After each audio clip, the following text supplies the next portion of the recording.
Hi everyone, it's Don from Crux Terminatus with a Forgeworld Fire Raptor, and this time I've gone and painted one as an Imperial Fist vessel. I really like the model. Building the model not so much. I find it really difficult and challenging. But this one I built it about a year ago, and it's been sat gathering dust, as you can see. So I thought, right, I need to get this off my to-do list. And so it's just primed with Pound Shop grey primer or black primer. And then what I'm going to do is just spray on two colours, that's it. The first one is Blazing Orange from the old Citadel range, but I'm guessing it's Jokeroo Orange or something like that nowadays. But all I'm going to do here is put down a solid orange base coat over this grey primer, and then I'm going to come back with golden yellow and pick out the middles of all the panels, and I'm going to leave the orange colour in the recesses, and I'm going to try and hit the panel lines. It's sort of an oblique angle, so I still get some orange left in there. So, I mean, if you can get something tabletop ready and only two coats with an airbrush, I think that's a win for everybody. So I hope you enjoy this method anyway. So as you can see, it's fully orange now, including the little oranges of death, or the tangerines of death. They were quite fun. I actually forgot about them when I was painting the yellow, so I had to go back and do that later. But that's it there. So golden yellow, and you'll see here I'm going to start on the wing at the top of the screen.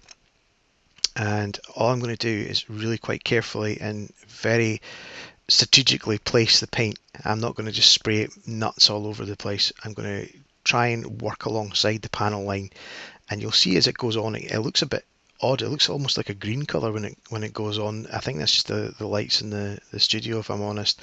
But so I'll follow this line, come down at 45 degrees, and then continue on with that line. And it's just about how close do you dare to go to the panel line before you sort of stop, and give yourself a bit of space to work on this. Basically, I'm just going to speed it up now so you can see that's what it looks like when I was just doing this wing as a test.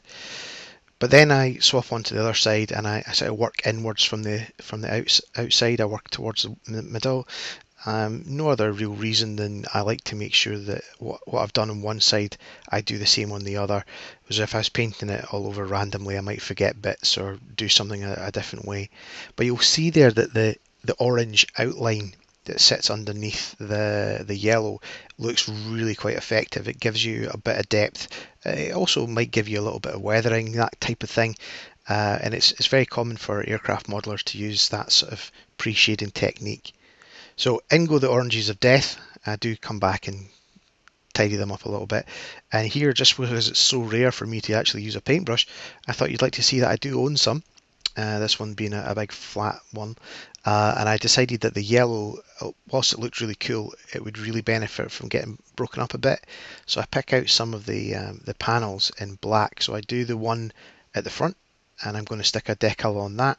And then where my thumb is on my left hand, you'll see there's a recess for the sort of turret, the ball turret to go into, and I decided to frame that in black by going around the outsides of that as well. It's one of these things, less is probably more. I wanted to do more and more and more, but I had the common sense to stop at one point and say, right, that's enough. It's just bolt gun metal for the metal parts, and microsol and microset. Yeah, the blue and the red ones. Um, to be honest, I've used these quite a few times, and every so often I have to keep reminding myself how to use them. So I look back at my own videos, which one goes on first. It's blue goes on first, and the red one goes later. And the only way I can think about remembering that is it's alphabetic, blue before red. So I'm just going to pick out a standard decal from one of the tactical sheets that I've had for forever, and it's just placing it where you want it to be. And then some sponge chipping, and I do two lots. I do bolt gun metal, and I do German camo black brown from Vallejo model color. I think that color is from, yeah. And it's picking out bits that you understand would be hit by flying debris and shrapnel and all that kind of stuff, and just picking them out one by one. And then that's it. It's all done and dusted. I had masking tape over the cockpit window, the canopy.